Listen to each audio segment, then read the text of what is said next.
구세주를 찬양해 하늘 닿는 곳까지 내 손 들리라.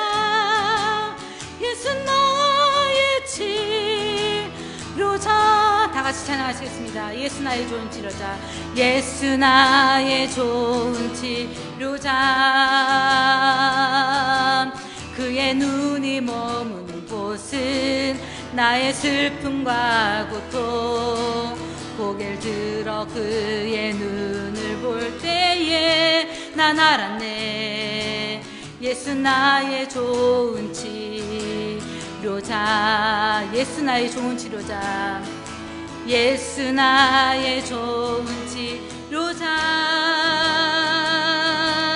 그의 손길이 닿는 곳은 나의 상처와 아픔. 영원히 흐를 것 같았던 눈물 다 멎었네. 예수 나의 치료자. 나 노래하리라. 나 노래하리라. 천한 나를 돌아보신 구세주를 찬양해 하늘 닿는 곳까지 내 손 들리라. 예수 나의 치료자. 나 노래하리라. 나 노래하리라. 천한 나를 돌아보신 구세주를 찬양해 하늘 닿는 곳까지 내 손 들리라. 예수 나의 치료자. 예수 나의 나의 치료자.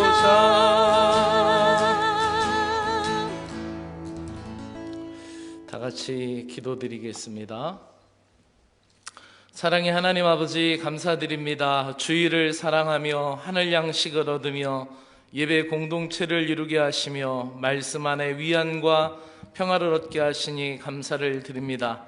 우리의 모든 삶의 자리가 하나님이 통치하시는 공간이 되게 하시고 살아가는 이유가 주님의 기쁨이 되게 하시고 일상의 모든 일들이 주님 안에서 이루어지는 일들임을 깨닫게 하여 주시옵소서.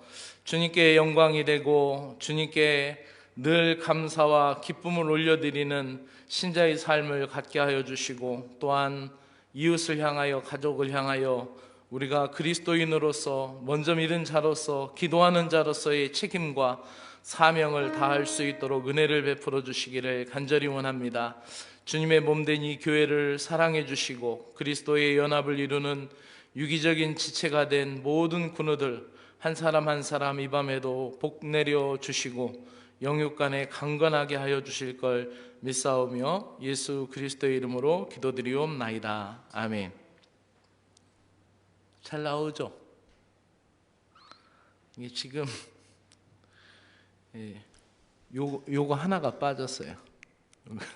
뭐가 빠졌냐면 여기가 이제 무선으로 동글이 무선으로 여기다 USB를 꽂아 놓는 무선 수신이 있는데 아까 아마 그 어린이 영어 예배 드리고 이걸 꽂았다 뺐다 하면서 이게 빠졌는데 거기서 여기 하나가 빠졌는데 이게 불완전해서 주님 예배 때까지 좀 잘 좀 봐주세요.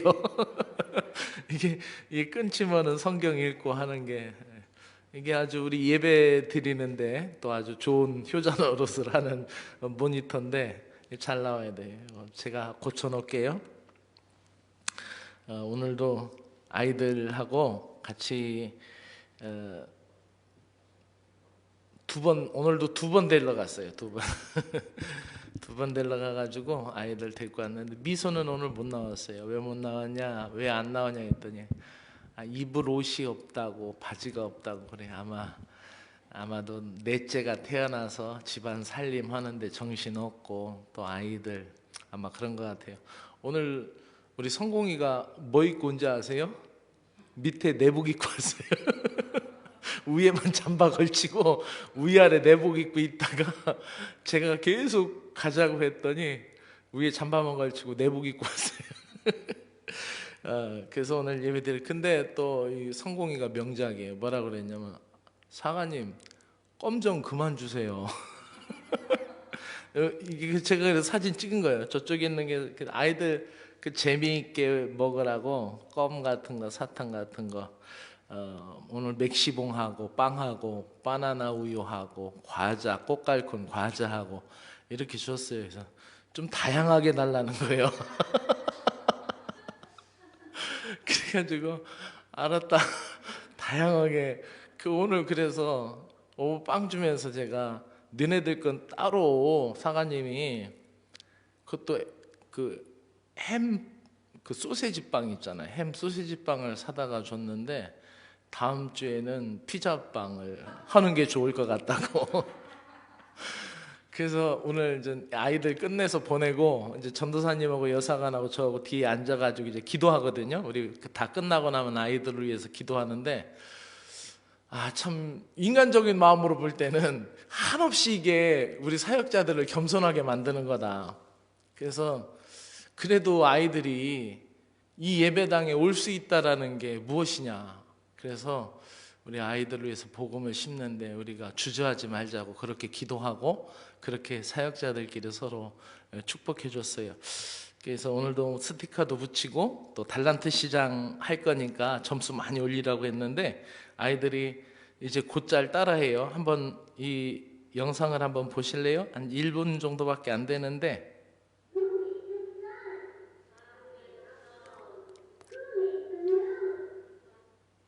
볼륨 높여요.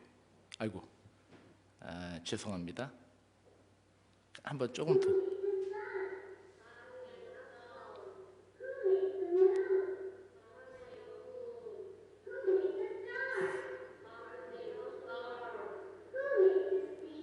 누가 바다를 지으셨지? 하나님이 지으셨어요. 누가 물고기를 지으셨지? 하나님이 물고기를 지으셨어요. 이렇게 대답을 하는 거예요.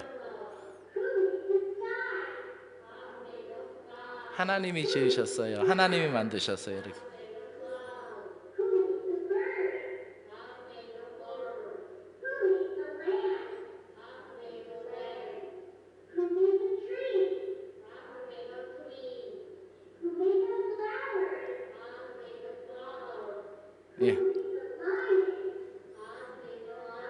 여기까지만 할게요. 영어 배우고 싶은 분들은 주일날 오후 2시에 오시면 됩니다. 그래서 아이들하고 같이 성경 창세기의 이야기들을 하나님이 물고기도 지으시고 하나님이 사자도 지으시고 이렇게 배워가는 거예요. 이거는 아이들 수준에 맞는 창조론을 가리키는 것 같아요. 그래서 아이들을 위해서 기도 많이 해주시기 바랍니다. 오늘은 설교 제목부터, 우리가 성경 읽고 설교를 들었는데 오늘은 설교 제목부터 그렇게 먼저 순서를 좀 바꾸어서 진행하겠습니다. 오늘 설교의 제목은 부족한 순종인데 설교의 요지를 우리 한번 따라해 봅시다. 시작. 부족한 순종과 적당한 순종도 불순종이다. 자, 부족한 순종이 있을까요? 네, 있어요. 적당한 순종이 있을까요? 네, 적당한 순종도 있어요. 그런데 그것도 어떻게 해요? 순종했다라고 하지만 그것도 불순종이라는 거예요. 부족한 순종도 불순종이고 적당한 순종도 불순종이라는 거죠. 결론적으로 얘기하면은 부족하다라는 것은 그 여력이 딸리는 것 같다. 하나님이 내 형편을 아시겠지. 하나님이 내 처지를 아시겠지. 그 안일한 나를 정당화한 그런 순종, 나를 합리화한 순종도 하나님 앞에서는 불순종이 된다라는 것이죠. 오늘 우리가 이제 유다 지파에 대해서 이제 여호수아 15장을 읽었잖아요. 15장 말씀을 읽었는데 그 15장 말씀을 집에 가서 쭉 끝까지 읽어보신 분들은 어디 성읍, 어디 성읍, 어디 성읍 지명이 굉장히 많이 나오잖아요. 120개 성읍을 120개 이상의 성읍을 유다 지파가 차지했어요. 이렇게 일일이 그 유다 지파가 차지한 성읍들을 기록하고 있는 이유가 뭘까요? 그건 하나님이 주신 은혜 아닙니까? 하나님이 주신 기쁨, 우리 신앙 삶 가운데도 하나님이 주신 기쁨, 하나님이 주신 은혜, 또 하나님이 주셨던 그런 간증의 이야기들을 하나하나 할 때 얼마나 우리가 기쁨과 감사와 은혜가 넘칩니까? 바로 오늘 이 여호수아서 15장에 기록되어 있는 이야기들은 바로 그 많은 성읍들을 하나님이 유다 지파에게 허락하셨다라는 것이죠. 하나님의 나라는 그냥 막연한 것이 아니라 삶의 현장에서 경험돼야 되는 것들이, 유다 지파는 그 성읍들을 차지했고 그 성읍들이 삶의 터전이 되었고 하나님이 주신 분복으로 그들 지파의 삶의 자리가 되었다라는 것이죠. 그래서 그들은 직접 눈으로 보고 직접 그곳에서 거주하면서 하나님의 나라에 대한 꿈을 꾸며 그 상상 속에서 그들은 그 기쁨 속에서 살아가고 있습니다. 이 구체적으로 열거한 하나님의 그 복들을 그들이 기록되면서 우리는 여기에서 한 가지 좀 특이한 점을 찾을 수가 있습니다. 그것은 바로 53절에 나와 있는 말씀이고 또 16장에도 9절 10절에서 에브라임 지파 므낫세 지파가 차지하지 못한 성읍들이고 또 17장에서 기록하는 그 여호수아를 쭉 읽다 보면은 쫓아내지 아니한 성읍들이 나옵니다.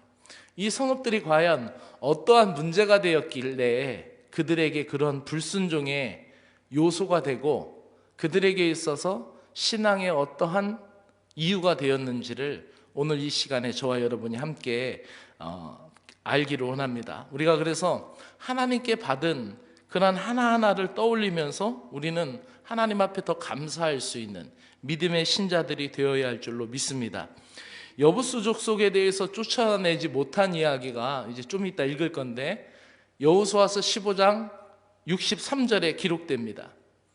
이전에 여호수아를 통해서 할당받은 그 지역을 유다 지파가 차지해서 들어가서 120개가 넘는 성읍들을, 크고 작은 성읍들을 그들이 그 지역들을 차지하면서 그들은 정말로 그 승리의 업적에 대해서 정말 감사하고 기뻐했을 거예요.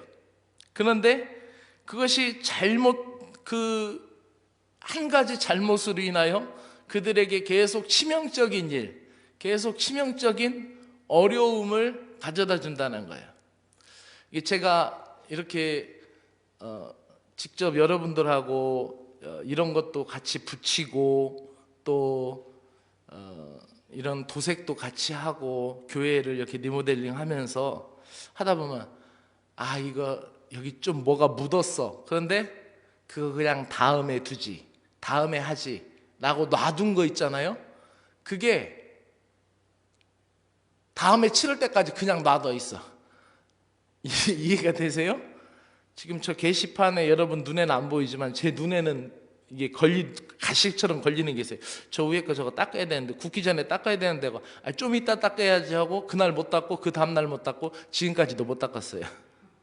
그리고 저 뒤에 있는 거 부교님들 청소하다가 지금 그 연통 끄름이 나와가지고 의자에 묻어서 아까 여사관도 계속 닦더만 저걸 보고 제가 저 에어컨을 들여오는 날 저 연통하고 먼저 걸 다 떼내버렸잖아요.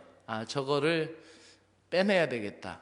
저거 빼내고 저기다가 아크릴판으로 사다가 본드 붙여서 저기를 막아야 되겠다 했는데 그날 못했어요. 오늘 토요일이니까 주일 준비하고 정신없으니까 다음 해야지. 그리고 또 못하고 제가 게을러서 못했겠죠. 근데 아직까지 못했어요. 결국은 저게 바람 불어서 끄름이 역류해서 날라왔어요. 내일은 반드시 하겠습니다. 이렇거든요. 우리가 차후회한다. 어찌 보면은 그 유다 지파가 120개 지역을 거의 다 차지하면서 그 땅에 전쟁이 그쳤더라라는 말까지 기록된 걸 보면 그 모든 것이 거의 다 유다 지파의 손아귀에 들어갔고 유다 지파의 점령지 권한 안에 들어갔었던 거죠. 그런데 그들이 쫓아내지 아니한 지파들이 있었던, 그 사람들이 있었던 거죠. 근데 그것이 결국 사사기를 읽다 보면 또 심지어는 사울왕을 지나서 다윗왕에 이르기까지 사무엘 상하서를 읽다 보면 거기까지 문제를 야기시키고 있다는 것을 우리는 성경에서 볼 수가 있습니다. 유다 지파는 다른 어떤 지파보다 더 적극적으로 정복전쟁에 참석했고 많은 성과를 거뒀고 여러 번의 모범도 보였습니다. 그렇지만은 작은 부족 하나쯤이야, 그 마을 하나쯤이야, 그 산골 하나쯤이야 라고 놔뒀을 수도 있었겠죠. 그 아니란 생각으로 하나님이 진멸하는 명령의 대상이었던 그 사람들을, 그 땅에 있는 것들을 남겨두는 잘못을 범하게 되는 것입니다. 그리하여 예루살렘 성읍에서 여부수 족속이 계속 살게 되고 가드와 가사와 아스돗의 블레셋 사람들이 그대로 살면서 계속 괴롭힘을 주게 되는 거죠. 하나님은 어찌 보면은 우리가 생각할 때는 좀 더 뭐라고 얘기합니까? 좀 더 우리가 더 나으니까, 우리가 좀 더 좋으니까 이런 생각을 할 수 있어요. 그러나 하나님은 그 은혜 안에서 우리에게 절대적으로 역사하시는 분이신 것을 우리는 알아야 됩니다. 그래서 오늘 이 말씀을 우리가 몇 군데를 찾아볼 것이냐면은 쭉 그냥 읽을 거예요. 여호수아서 13장 13절부터 읽을 건데, 오늘 우리가 아까 지도가 작다고 계속 그래가지고 지도를 한쪽을 좀 더 크게 했어요. 일단 말씀을 읽으면서 같이 볼게요. 자, 여호수아서 11장 22절을 먼저 읽겠습니다. 11장 22절 시작.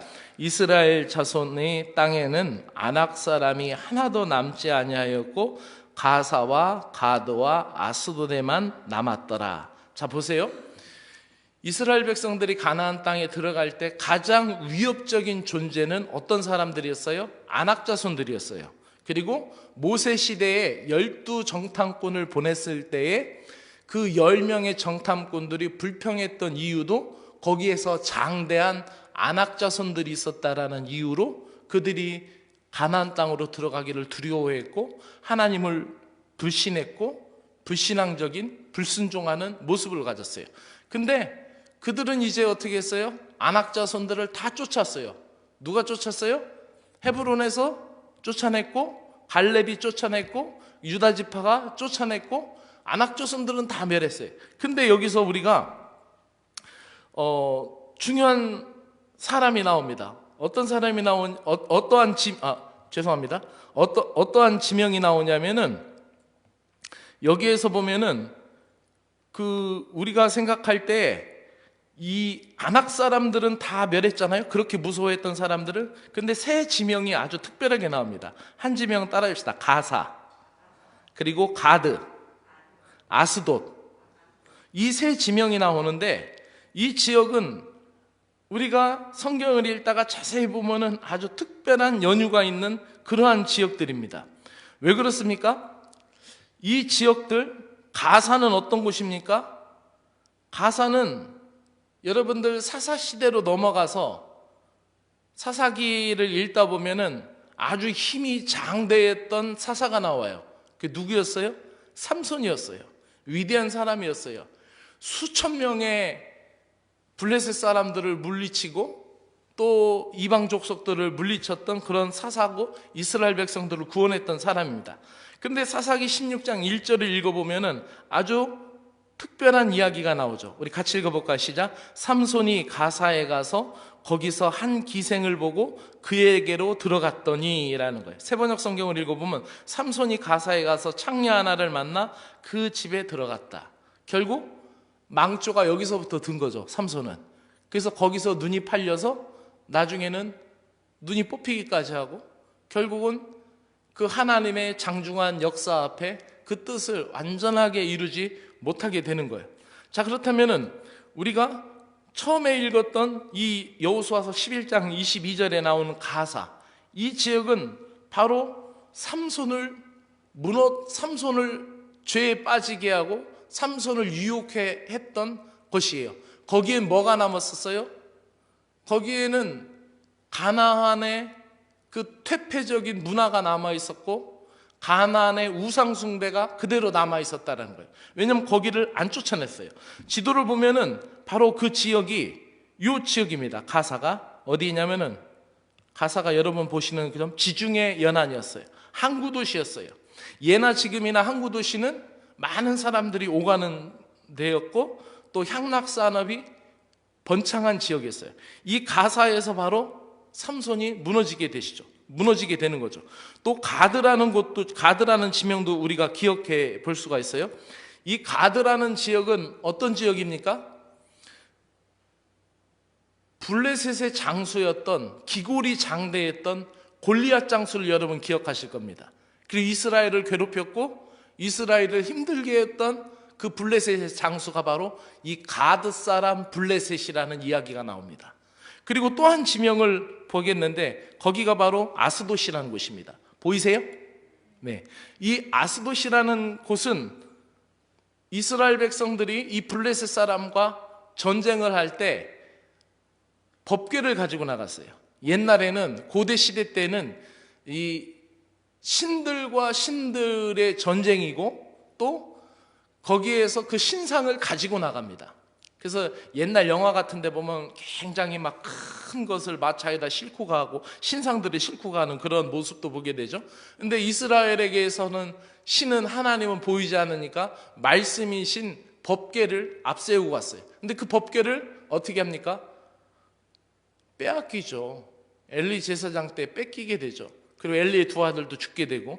근데 그 법궤를 빼앗기가지고 어디로 가요? 바로 이 아스돗이라는 곳에 가게 되죠. 에베네셀을 끌고 가가지고 아스돗에다 갖다 놓습니다. 물론 나중에 이제 그것을 되찾아오고 다윗이 나중에 다윗 성까지 그것을 가지고 오게 되기도 하지만 어쨌든 이 여호수아가 다 물리치지 않고 남겨두었던 이 지역들 가사와 가드와 아스돗, 어찌 보면은 이 지명상에서 보면 이 지역은 바로 이 지역밖에 안 됩니다. 그리고 그 성읍 중심이었으니까 몇 개의 성읍만 탈환하면은 이것이 완전히 해결될 문제예요. 이 블레셋은 두려움의 존재가 아니었습니다. 아낙 자손들이 그들 정탐꾼들의 보고대로 첩보대로 정보에 의하면 아낙 자손이 그들에게 두려움의 존재였고 그들에게 가장 무서웠던 것은 아낙 자손들이었는데 이 블레셋을 물리치지 아니하였던 것이죠. 그래서 결국 이제 우리는 이 세 지역 여호수아서 11장 22절에 나온 가사와 가드와 아스돗만 남았다. 모두 다 없애고 그 아낙 자손들은 모두 없애고 이 세 지역이 결국 문제가 되었던 것을 보게 되고 거기에서 실제가 문제가 되어서 결국 그렇게 위대했던 힘센 장사였던 삼손을 무너뜨리게 되는 것을 보게 됩니다. 법궤를 빼앗기고 다곤 신당에 두었던 곳, 그곳이 바로 아스돗이었고 골리앗이 바로 가드 사람이었다는 이 말씀을 우리가 기억합니다. 또 우리는 여호수아서 13장 13절을 우리가 기억해 봅니다. 같이 읽어볼까요? 시작. 그술 족속과 마아가 족속은 이스라엘 자손이 쫓아내지 아니하였으므로 그술과 마아갓이 오늘까지 이스라엘 가운데 거주하니라. 그러니까 중간중간에 다 물리치고 다 차지하였음에도 불구하고 이렇게 끝까지 다 순종하지 않고 하나님의 명령에 다 따르지 아니하는 부분들이 이제 한 5군데가 나와요. 또 한 군데를 읽어볼까요? 이것은 이제 오늘 읽었던 우리가 오전에 보았던 여호수아서 15장의 내용인데 그 120개 이상의 성읍들을 쭉 소개하고 마지막에 63절의 내용입니다. 같이 읽어봅니다. 시작.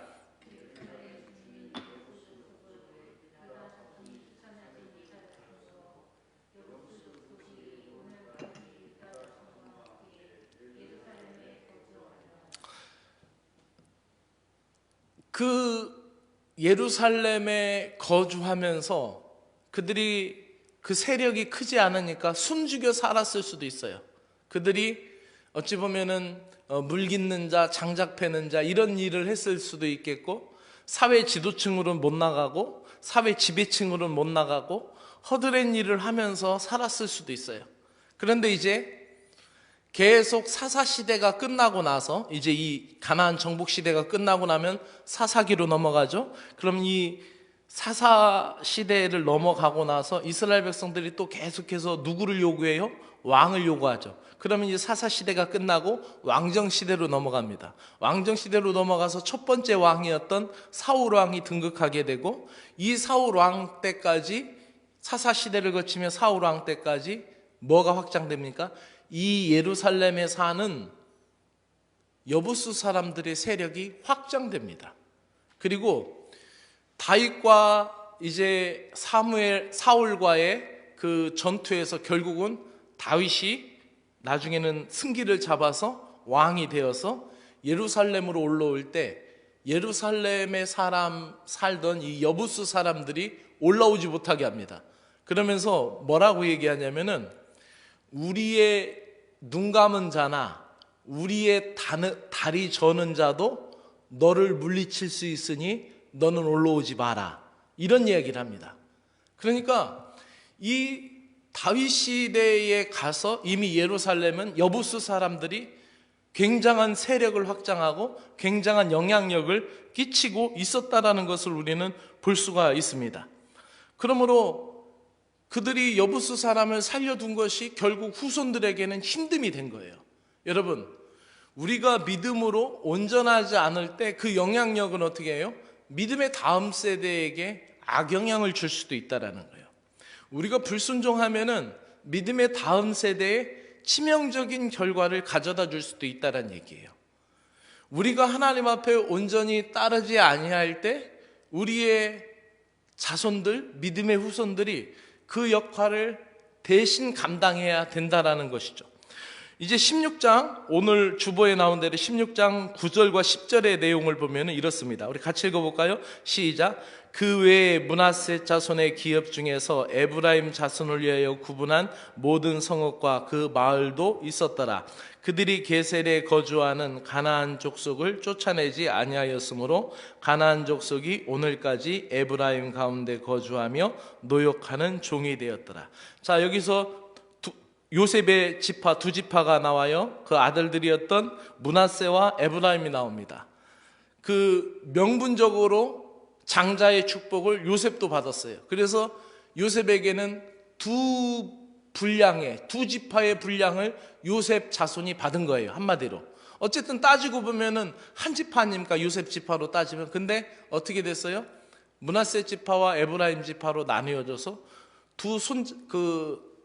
자녀들이 받게 되는 거예요. 이렇게 큰 축복을 받았던 이 지파들도 어떤 일을 행했냐면, 게셀에 가서 게셀에 거주하는 가나안 족속을 쫓아내지 아니합니다. 그리고 그들이 여전히 에브라임 가운데 거주했다라고 이야기하고 있습니다. 자, 이것은 우리에게 또 어떤 것들을 시사합니까? 아무리 축복을 받아도 불순종하면 그것을 누릴 수가 없다라는 거예요. 믿습니까? 우리가 하나님 앞에 은혜를 받았어도 하나님 명령에 순종하지 못하면은 그 은혜를 온전히 누리지 못한다라는 거예요. 계속해서 17장으로 가볼까요? 17장에 가면은 더 특별한 얘기가 나오죠. 시작. 그러나 므낫세 자손이 그 성읍들의 주민을 쫓아내지 못하며 가나안 족속이 결심하고 그 땅에 거주하였더라. 자, 여기 여러분 이 말에 좀 귀에 거슬리지 않습니까? 가나안 족속이 어떻다고 그래요? 가나안 족속이 결심했다라는 거예요. 그 세번역 성경으로 읽어보면 이렇습니다. 같이 한번 읽어볼까요? 므낫세 자손이 이 성읍의 주민들을 쫓아내지 못하였으므로 가나안 사람들은 그 땅에서 살기로 마음을 굳혔다. 아주 이제 어떻게 해요? 야, 이제 살만하다. 우리 안 쫓아낸다. 우리하고 같이 살기로 했다. 그래서 결심하고 안 나가. 우리 못 나가 이제. 이게 어떤 것과 같냐면은 이제 요즘은 주택이 많이 시골에도 빈집이 남지만 옛날에 주택이 없을 때는 어떻게 해요? 아이, 우리 이 반 모퉁이에다가 우리 움막 좀 하나 짓고 살게. 그러고 와서 이제 움막 같은 거 하나, 돼지우리 같이 생긴 걸 하나 짓고 살아요. 떠돌아다니다가. 그러다가 이제 살다가 이제 거기 그거 이제 당신 이제 자녀도 다 크고 당신 자리도 잡고 그랬으니까 이제 당신 늘려가지고 땅도 사고 했으니까 당신 땅으로 가고 이제 그 내 땅이니까 그동안은 공짜로 살게 해줬으니까 이제 내놔라 하면은 어떻게 해요? 나 못 나간다. 나 못 나가. 내가 진 건데, 내가 지면서 이거 넓혀놓은 거고, 내가 이거 진 건데 못 나간다. 그럼 어떻게 해요? 골치 아파지는 거죠. 그때부터는 뭐 이게 땅 주인은 소유권은 누구이고 또 이 위에 건축법에 뭐 지상권은 누가 갖고 뭐 이거 복잡해지는 거예요. 그때부터는. 그러니까 어떻게 해요? 므낫세 자손이 그 성읍의 주민들을 쫓아내지 못함에 가나안 족속이 결심하고 그 땅에 거주하였다. 가나안 땅 사람 족속들 중에 그 사람들 중에 쫓아내지 못한 사람들, 그 사람들 어떻게 합니까? 아, 이제 살만하다. 우리 여기 눌러 앉아 살자. 그리고 어떻게 해요? 결심하고 안 나가는 거예요. 그 종교개혁가들이 우리에게 얘기합니다. 새가 지나가다가 머리 위에다가 똥을 싸고 지나가는 것은 어떻게 할 수 없다. 그런데 새가 와서 내 머리 위에다가 둥지를 트는 것은 있을 수 없다. 이런 얘기를 했어요. 죄의 성향, 죄의 역사에 대해서 얘기하다 그런 거예요. 우리가 신앙생활하고 믿음생활, 기도생활 해도 어떻게 해요? 넘어질 수 있어요. 어느 날 나도 모르게 순간 화가 확 올라올 수도 있어요. 실수할 수도 있고 실언할 수도 있어요. 그런데 어떻게 해요? 죄가 자리 잡고 둥지를 트게 해서는 안 된다는 거예요. 우리는 이 성경의 교훈들을 통하여 여러 가지로 생각할 수가 있죠. 그래서 어떤 말씀을 하냐면은 여호수아가 그 꼴을 다 보다가 나중에 노년이 되어서 이제 힘을 잃고 기력이 쇠하였어요. 그래서 모세가 설교를 남기고 이제 떠나갔듯이 여호수아도 이제 이스라엘 백성들에게 다 모아놓고 설교를 합니다. 너희들 어떡할래? 너희가 강 건너오기 전에 저편에서 너희가 섬기던 신을 섬기든지 너희가 하나님을 섬기든지 똑바로 살아라. 나는 나와 내 집은 여호와 하나님만 섬기겠노라. 이런 설교를 해요. 이런 설교를 하면서 그들에게 뭐라고 또 당부하냐면 이렇게 당부합니다. 같이 읽어볼까요? 시작. 그러므로 스스로 조심하여 너희 하나님을 사랑하라. 너희가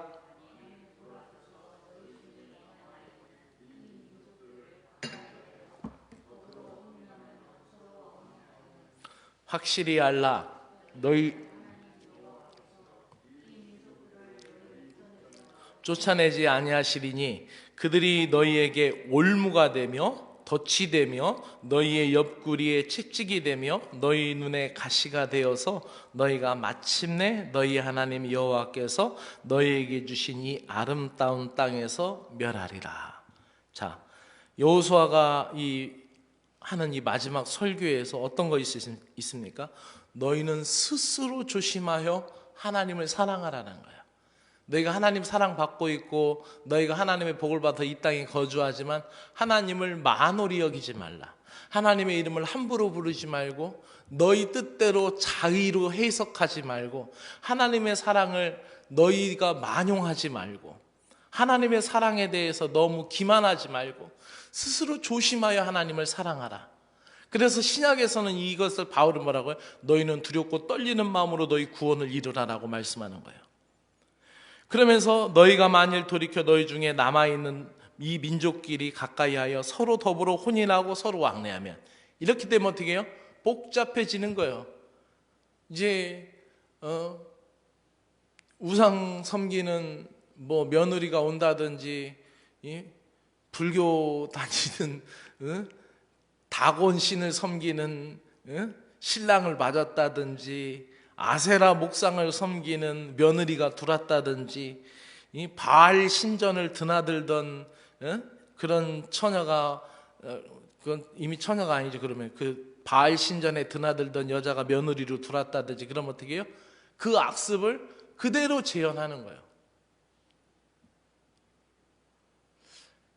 이런 일들이 일어날 때 어떤 일이 있습니까? 뭐라고 얘기합니까? 확실히 알라. 뭐라고 얘기하는 거예요? 분명하게 알라라는 거예요. 분명하게 확실하게 알라. 너희는 너희 하나님께서 이 민족들이 너희 목전에서 다시는 어떻게 이제 쫓아내지 아니하시겠다라는 거예요. 그리고 그들이 너희에게 뭐가 돼요? 올무가 된다라는 거예요. 넘어짐이 되고 실패의 원인이 되고 죄악의 원인이 되고 죄의 뿌리가 된다라는 거죠. 그리고 뭐가 돼요? 올무가 되고 덫이 되어 너희 옆구리에 어떻게 해요? 채찍이 된다는 거예요. 나중에 어떻게 해요? 상처를 주게 되고 그것이 아픔이 되게 되고 걸림돌이 되고 장애물이 될 것이라는 얘기예요. 그러면서 너희 눈에 가시가 된다라는 거예요. 어떻게 하지 못하는 거예요. 이제 이미 들어왔고 이미 같이 살고 있고 이미 마침내 너희 하나님 여호와께서 너희에게 주신 이 아름다운 땅에서 멸하리라 라는 얘기를 합니다. 오늘 이 말씀을 읽으면서 여러분 마음에는 어떤 마음이 있었습니까? 부족한 순종, 적당한 순종. 하나님도 내 형편 아시겠지. 내 상황을 아시니까. 그리고 어떻게 해요? 그거 하나쯤이야 또 라고 생각할 수 있어요. 근데 우리는 하나님으로부터 직접 음성을 받을 때가 있어요. 그것이 어떤 때는 기도하는 중에 굉장히 강하게 나의 생각을 정리해 주시고 나의 생각을 분명하게 해 주실 때가 있고, 또는 말씀을 들을 때 내 마음에 굉장히 강렬하게 사로잡혀서 말씀 앞에 내가 붙들릴 때가 있어요. 그럴 때 다 순종하지 않고 그 말씀을 들을 때는 정말 이 말씀이 나에게 주신 말씀이었고 이 말씀이야말로 나에게 합당한 말씀이고 이 나를 살리는 말씀이고 나를 내 심장을 요동치게 하고 나를 불끝 용기 있게 하고 이 말씀대로만 살면 나를 하나님이 복 주시겠다는 분명한 확신을 주셨음에도 불구하고 내 생활 가운데 온전히 따라가지 못하고 순종하지 못할 때가 있어요. 찬송을 들을 때 내 마음 가운데 참 은혜가 되고 저한테 이제 카톡으로 이제 찬양을 이렇게 찬양을 공유해 주시는 분이 있어요. 그럼 저도 그 찬양을 들으며 같이 기도도 하고 그러는데 참 은혜롭고 또 감사하죠. 근데 찬양을 듣다 보면 어떻게 해요? 정말 나를 내 마음을 움직이고 내 생각을 움직이게 하는 찬양들이 있어요. 그 가사의 한 절의 고백 앞에 내가 다시 용기를 얻게 될 때도 있고 그 한 절의 가사 그것에 내가 다시 재현신하게 하는 그런 말씀들이 있어요. 근데 실제 생활은 어떻게 해요? 바쁘다는 핑계로, 내가 시간이 없다라는 핑계로, 다음에 한다라는 핑계로, 또 하면 되지라는 아니라는 생각으로 우리가 부족한 순종, 적당한 순종을 할 때가 우리에게 너무나 많이 있다라는 거예요. 그러나 우리는 기억합니다. 그것마저도 우리에게는 불순종이라는 사실인 것입니다. 사랑하는 여러분, 우리가 이 말씀을 우리가 생각하면서 이 말씀 한 절을 마지막으로 읽기를 원하는데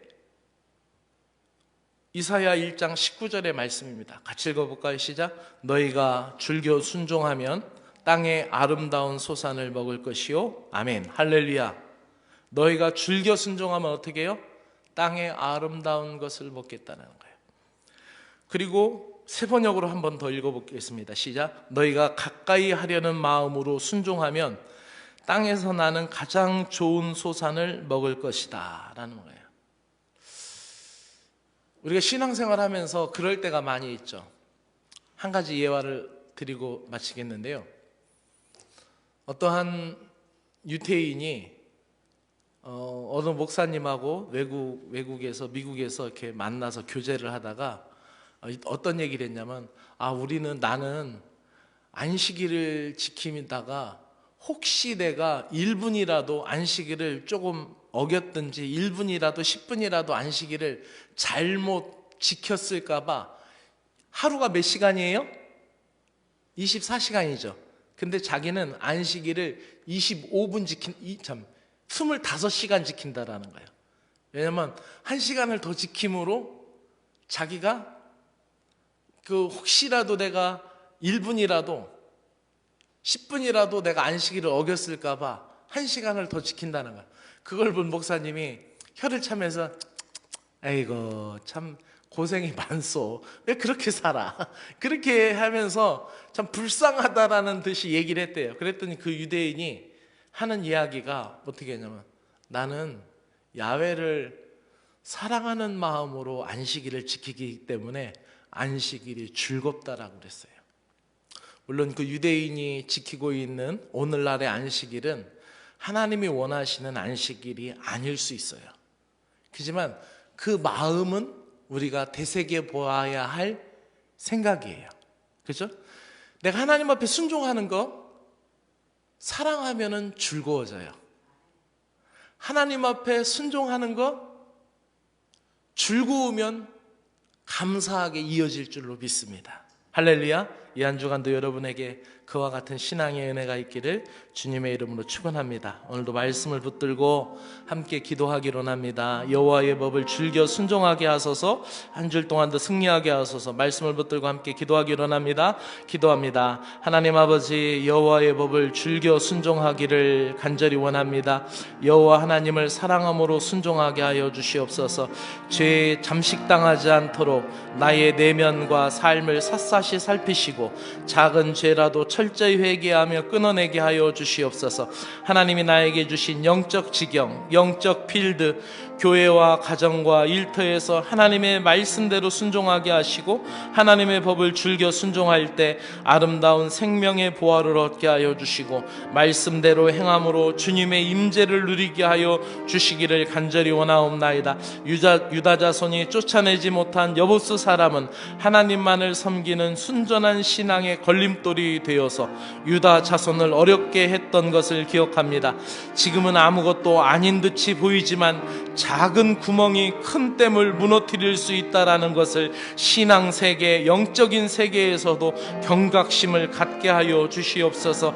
당장은 피해가 없다고 불순종하고 당장은 지장이 없다고 피해가 없다라고 방치해 둔다면 그것은 결국 나의 삶을 망가뜨리는 원인이 될 수 있다라는 것을 깨닫게 하여 주시옵소서. 죄에 대하여 방심하지 말게 하여 주시고 말씀으로 깨어 있어서 말씀으로 순종하여 악한 영을 대적하며 물질에 이끌려 신앙을 잃어버리는 것과 세상의 풍습과 우상 숭배로 인한 죄악의 싹을 잘라내고 끊어내게 하여 주시옵소서. 내가 힘이 없다라는 이유로, 여력이 없다라는 이유로 부족한 순종을 정당화하지 않게 하여 주시옵소서. 주님이 내 사정을 아시겠지, 주님이 나의 형편을 아시겠지 하는 마음으로 적당한 순종을 합리화하지 않게 하여 주시옵소서. 온전한 헌신과 순종으로 주님 앞에 부끄러움이 없는 신자가 되게 하여 주시옵소서. 에브라임 지파는 비옥한 땅을 유산으로 받았지만